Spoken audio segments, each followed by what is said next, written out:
انصاری رضی الله تعالی عنه روایت ده چې چا چې رژا ونیوله میاشت رمضان په شوال کې هغه شپږ ورپسې کړلې هغه شپږ دی د شوال نه دغه انسان دپاره داسې ده لکه ټول عمر چې رژا نیولې کتابونه لیکلي دي چې ټول عمر سره کم جوړېږي ځکه چې دېرش رژې او هغه دېرش چې کومه رمضان میاشتو دېرش ورځې هغه شولې یوانې کې په لاسو بدلېږي نو لاس په دېرشو کې څو کېږي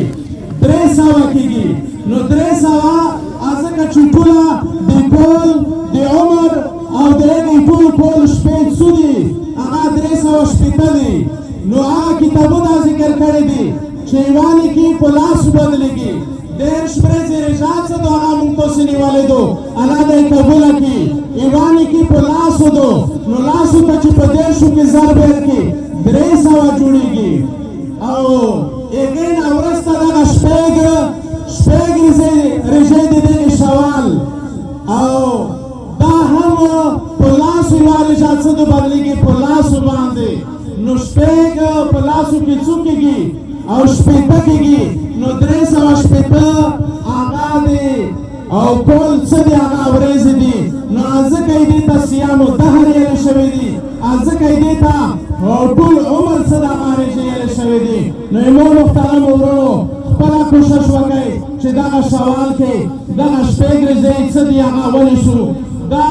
که متواتر یې نسیا جواز لري خو چې منځ کې په هغې کې وقفه وي په هغه منځ کې او رژې متول وي څه دی هغه بهتر دی په دغه میاشت کې چې د دې میاشتې نه خارج نه وي چې کومه ورځ وي او دغه میاشت په داخل کې دغه شپږ ورځې او دغه عظیم اجرونه ثوابونه د دې دي بلې مو محترم ورونو کوشش دا وکړئ چې الله تعالی خو موږ تاسې وبخلو رمضان ده خو چې آینده کې موږ تاسې نه داسې نقصانات ونه شي